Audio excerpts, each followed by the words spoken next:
Hello everyone, welcome to my YouTube channel Vihaan study. आज हम करेंगे एनसीईआरटी ज्योग्राफी, जिसका चैप्टर नंबर है 6 और ये हमारा एक ही चैप्टर रहता है और इसे हम आज कंप्लीट करेंगे। हमारे चैप्टर का नाम है हमारा देश भारत। तो आज हम क्या जानेंगे? आज हम जानेंगे भारत के बारे में कि हमारा भारत कैसा है और यहाँ पर क्या क्या है, इसके बारे में हम जानेंगे। तो स्टार्ट करते हैं आज का चैप्टर। भारत एक बहुत बड़े भौगोलिक विस्तार वाला देश है। उत्तर में यह हिमालय के ऊंचे शिखरों से घिरा हुआ है, पश्चिम में अरब सागर से, पूर्व में बंगाल की खाड़ी से तथा दक्षिण में हिंद महासागर भारतीय प्रायद्वीपीय के तटों पर लहराते हैं। तो इस प्रकार से हम ये चित्र देख लेते हैं। ये उत्तर में कहाँ से? हिमालय पर्वत से, और पूर्व में उत्तर में हिमालय पर्वत से, और पश्चिम में अरब सागर से, और पूर्व में बंगाल की खाड़ी से, पश्चिम में अरब सागर से। ये देखो, पूर्व में बंगाल की खाड़ी से, और दक्षिण में ये हिंद महासागर से। ये देखो, ये वाला हिंद महासागर से क्या हुआ है? घिरा हुआ है। ओके, तो आगे देखते हैं। भारत का क्षेत्रफल कितना है? 32.8 लाख वर्ग किलोमीटर। उत्तर में लद्दाख से लेकर दक्षिण में कन्याकुमारी तक इसका विस्तार 3200 किलोमीटर है। उत्तर में, ये देखो, यहाँ से देखते हैं इसको। ये उत्तर में यहाँ से और यहाँ तक, ये यहाँ से उत्तर में लद्दाख से लेकर दक्षिण में कहाँ तक? कन्याकुमारी तक। इसका क्षेत्रफल कितना है? 3200 किलोमीटर। ओके, तथा पूर्व में अरुणाचल प्रदेश से लेकर पश्चिम में कच्छ तक इसका विस्तार लगभग 2900 किलोमीटर है। यहाँ से यहाँ तक कितना है? 2900। ठीक है, आगे देखते हैं। ऊंचे ऊंचे पर्वत, भारतीय महामरुस्थल, उत्तरी मैदान, आसमान, पठारी सतह, तटीय भाग एवं द्वीप समूह स्थल रूपों की विभिन्नता को क्या करते हैं? दर्शाते हैं। यहाँ जलवायु, वनस्पति, वन्य जीवों के साथ साथ भाषा एवं संस्कृति में भी बहुत भिन्नता है। हर एक क्षेत्र में अलग भाषा है, अलग संस्कृति है, तो भिन्न भिन्न इसमें यहाँ पर क्या है? जैव विविधता बहुत अधिक है। इस भिन्नता में भी हम एकता को पाते हैं। जैसे कि आप जानते हैं कि हर जगह पर एक जैसी क्या नहीं है?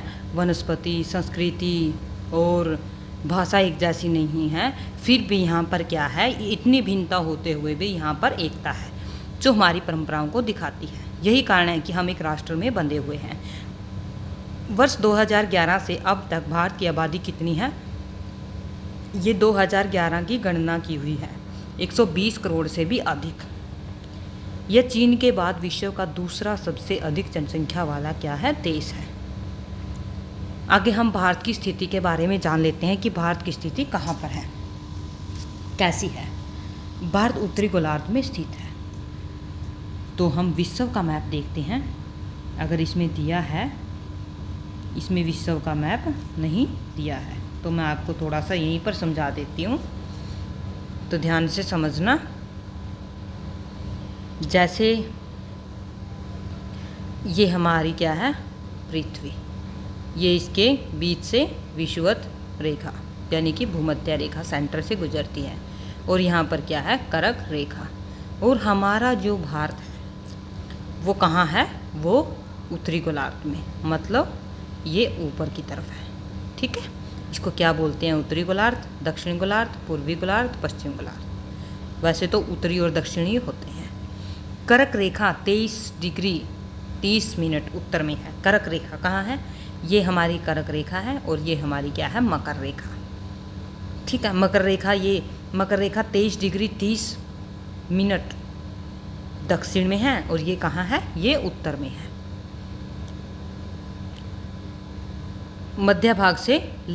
लगभग मध्य भाग से होकर गुजरती है, जो भारत के मध्य भाग से होकर गुजरती है। क्या? कर्क रेखा।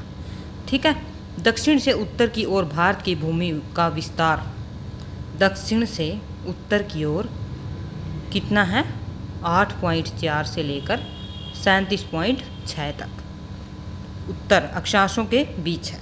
ठीक है, पश्चिम से लेकर पूर्व तक भारत का विस्तार कितना है? 7 से लेकर कितने तक, 97.25 तक। ठीक है, तो देशांतरों के बीच है। अगर हम आगे जान लेते हैं, विश्व को पूर्वी एवं पश्चिम गोलार्ध में बांटते हैं तो भारत की स्थिति किस गोलार्ध में होगी? बहुत बड़े तो वो पूर्वी में होगी। बहुत बड़े देशांतरीय विस्तार लगभग 29 डिग्री के कारण यहाँ के 2 छोर पर स्थित स्थानों के स्थानीय समय में बहुत अधिक अंतर हो जाता है। जैसे कि हमने पिछले अध्याय में पढ़ा था कि हम समय को कैसे निकाल सकते हैं। ठीक है, इस तरह की दूरी पर स्थित 2 स्थानों के बीच समय का अंतर लगभग 2 घंटों का होगा।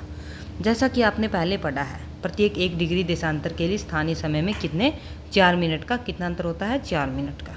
पश्चिम में गुजरात की अपेक्षा पूर्व में अरुणाचल प्रदेश में सूर्योदय लगभग 2 घंटे पहले हो जाता है। कहाँ पर? यहाँ पश्चिम में क्या दिया गया है? पश्चिम में गुजरात से लेकर पूर्व में, यहाँ पर गुजरात से लेकर पूर्व में कहाँ तक? अरुणाचल प्रदेश तक। ठीक है, कितना अंतर है? 2 घंटे का।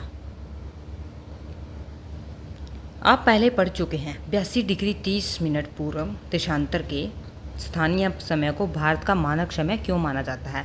इस यमोत्तर को भारत का मानक यमोत्तर भी कहा जाता है। भारत के पड़ोसी देश हम जान लेते हैं। 7 देशों की स्थलीय सीमाएं इसकी सीमाओं से क्या है? जुड़ी हुई हैं। तो हम वो 7 देश जान लेते हैं कि कौन कौन से हैं, इसमें दिए भी होंगे वो, तो हम वो 7 देश जान लेते हैं कौन कौन से हैं। तो देखो, सबसे पहले है पाकिस्तान, उसके बाद है अफ़गानिस्तान, उसके बाद है चीन, उसके बाद है नेपाल, उसके बाद है भूटान, उसके बाद है बंगाल। ठीक है, और एक और रहता है, कौन सा रहता है वो? ये वाला कौन सा है? सॉरी, थोड़ा सा कंफ्यूज हूँ मैं, अभी बताती हूँ देख के। ये कौन सा है? ये अरुणाचल प्रदेश। ठीक है, तो इस प्रकार से ये थे हमारे। आगे जान लेते हैं क्या दिया है। इनमें से कौन कौन से देश हैं जिनकी सीमाएं समुद्र से नहीं जुड़ी हुई है? दक्षिण में समुद्र में स्थित 2 द्वीप श्रीलंका तथा मालदीव हमारे क्या हैं? पड़ोसी देश हैं। कौन कौन से? श्रीलंका और मालदीव। पाक जलसंधि भारत को श्रीलंका से क्या करती है? अलग करती है। कौन सी जलसंधि? यहाँ पर कौन सी? पाक जलसंधि। ठीक है, राजनीतिक एवं प्रशासनिक विभाजन। भारत एक विशाल देश है। प्रशासनिक क्रियाकलापों के लिए देश को 28 राज्यों और 8 केंद्र प्रशासित प्रदेशों में क्या किया गया है? बांटा गया है। दिल्ली भारत की राजधानी है। राज्यों का निर्माण मुख्यतः भाषाओं के आधार पर किया गया है। तो अब हम इसका पढ़ेंगे भौतिक विभाजन। जलोढ़ निक्षेप क्या है? ये नदियों के द्वारा लाई गई बहुत महीन मिट्टी होती है। जलोढ़ क्या होती है? बहुत महीन, यानी कि ब्रीक मिट्टी, ताकि नदी बेसिन में निक्षेपित कर दी जाती है। सहायक नदी क्या होती है? एक नदी का या सरिता जो किसी मुख्य नदी में किसी भी तरफ से आकर मिलती है तथा अपने जल को मुख्य नदी में क्या करती है? विसर्जित करती है। आगे देखते हैं कि आप जानते हैं गंगा एवं ब्रह्मपुत्र नदियाँ विश्व के सबसे बड़े डेल्टा का निर्माण करती हैं। कौन कौन सी? गंगा और ब्रह्मपुत्र, जिसे कौन सा डेल्टा कहते हैं? सुंदरवन। ये मोस्ट इंपॉर्टेंट क्वेश्चन है आपके लिए। गंगा और ब्रह्मपुत्र नदियाँ विश्व के सबसे बड़े डेल्टा का क्या करती हैं? निर्माण करती हैं, जिसे सुंदरवन डेल्टा कहा जाता है। इस डेल्टा की आकृति त्रिभुजाकार है। कौन से डेल्टा की? सुंदरवन डेल्टा की। इस डेल्टा की आकृति क्या है? त्रिभुजाकार। डेल्टा स्थल का वह भाग है जो नदी के मुहाने पर बनता है। डेल्टा क्या कहते हैं? किसे कहते हैं? जो नदी के मुहाने पर बना होता है। जहाँ नदियाँ समुद्र में प्रवेश करती हैं उस जगह को नदी का क्या कहा जाता है? मुहाना कहा जाता है। तो इसमें ये मुहाना भी बताया, जहाँ से नदियाँ समुद्र में प्रवेश करती है तो उस जगह को क्या कहा जाता है? मुहाना। भौतिक विभाजन। भारत में पाई जाने वाली भौतिक आकृतियाँ विभिन्न प्रकार की हैं, जैसे पर्वत, पठार, मैदान, तट और द्वीप समूह। उत्तर में बर्फ से ढका हिमालय संतरी का कार्य करता है। किसका? संतरी का। हिम प्लस आल्य का अर्थ है बर्फ का घर। हिमालय पर्वत को 3 मुख्य समांतर श्रृंखलाओं में क्या किया गया है? बांटा गया है। सबसे उत्तर में स्थित श्रृंखला को बृहद हिमालय या इन्हीं की हिमाद्री कहते हैं। उत्तर में श्रृंखला में विश्व की सबसे ऊंची शिखर है। इसी श्रृंखला में विश्व की सबसे ऊंची शिखर है। मध्य हिमालय या हिमाचल हिमाद्री के दक्षिण में स्थित है। बहुत से लोकप्रिय पहाड़ी स्थान यहाँ स्थित हैं। लोकप्रिय, जो जहाँ पर लोग टूरिस्ट लोग आते हैं। 5 पहाड़ियाँ स्थानों के नाम पता लगाइए। शिवालिक सबसे दक्षिण में स्थित श्रृंखला है। तो हम यहाँ से देख लेते हैं, ये वाला पार्ट है जो, ये कौन सा है, ये है हिमाद्री वाला पार्ट, और ये है मध्य हिमालय, और ये लास्ट में कौन सा है जो हमने अभी बताया था, लास्ट में कौन सा है, शिवालिक। मध्य हिमालय कौन सा है, हिमाचल, और सबसे ऊपर है जो उसको क्या कहते हैं, हिमाद्री। हिमालय के दक्षिण में भारत का उत्तरी मैदान स्थित है। हिमालय के दक्षिण, तो देख लेते हैं, हिमालय के दक्षिण में, हिमालय ये है हिमालय, हिमालय के दक्षिण में भारत का क्या है, उत्तरी भाग। ठीक है, आगे देखते हैं। ये मैदान सिंधु गंगा ये मैदान समतल तथा सपाट है। भारत का जो उत्तरी मैदान है वो क्या है, समतल और सपाट। ये मैदान सिंधु, गंगा, ब्रह्मपुत्र तथा इनकी सहायक नदियों के द्वारा लाए गए जलोढ़ निक्षेपों से बने हैं। नदियों के ये मैदान कृषि के लिए उपजाऊ भूमि प्रदान करते हैं। ये कारण है कि इन मैदानों पर क्या है, जनसंख्या बहुत अधिक है। उत्तरी मैदानों के दक्षिण में प्रायद्वीपीय पठार है।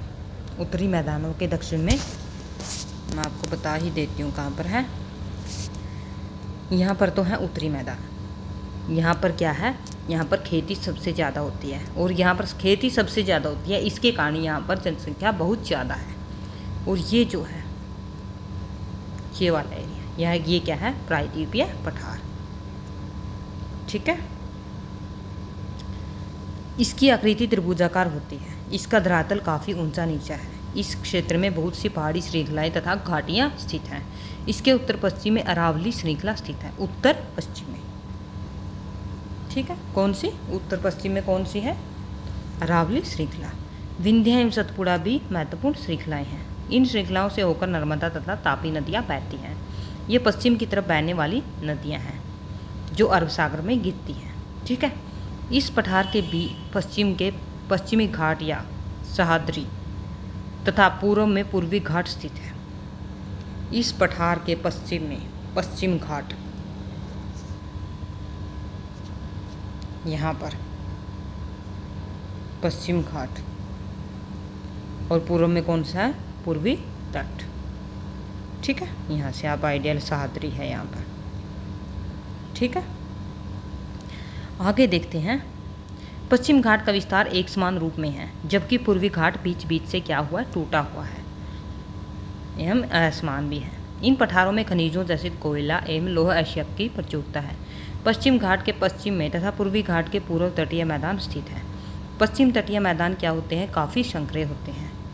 पूर्वी तटीय मैदान अपेक्षाकृत क्या होते हैं, चौड़े होते हैं। वहाँ पूर्व की ओर से बहने वाली कई नदियाँ हैं, महानदी, गोदावरी, कृष्णा तथा कावेरी।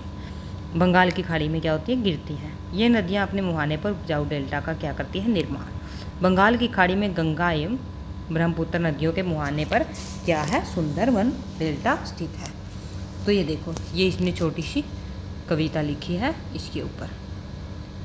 तो आगे देखते हैं, भारत में क्या है, 2 द्वीप समूह, एक लक्षद्वीप समूह जो अरब सागर में स्थित है। ये केरल के तट से कुछ दूर स्थित प्रवाल द्वीप है जो छोटे छोटे होते हैं। अंडमान एवं निकोबार द्वीप समूह भारत के दक्षिण पूर्व दिशा में बंगाल की खाड़ी में स्थित है। क्या आप जानते हैं कि कौन सा द्वीप समूह वर्ष 2004 में सुनामी से प्रभावित हुआ था? समाचार पत्रों तथा लोगों से बातचीत के जरिए जानकारी प्राप्त कीजिए कि जब सुनामी भारतीय तट से टकराई थी तो किस प्रकार लोगों ने अलग अलग तरीके से इस चुनौती का क्या किया था, सामना। सुनामी एक विशाल सागरीय तरंग है जो समुद्र तल पर भूकंप के कारण उत्पन्न होती है। तो ये था हमारा आज का चैप्टर। अगर वीडियो अच्छी लगी हो तो चैनल को लाइक और सब्सक्राइब ज़रूर करें, और मिलते हैं कल दोबारा एक नई बुक के साथ और नए चैप्टर के साथ, क्योंकि ये बुक हमारी फिनिश हो गई है, हमने इसको कंप्लीट रिवीजन कर लिया है। तो हम क्या करेंगे, अब हम पढ़ेंगे हमारी पॉलिटी की बुक। ठीक है, तो मिलते हैं नए चैप्टर के साथ। Okay, bye bye.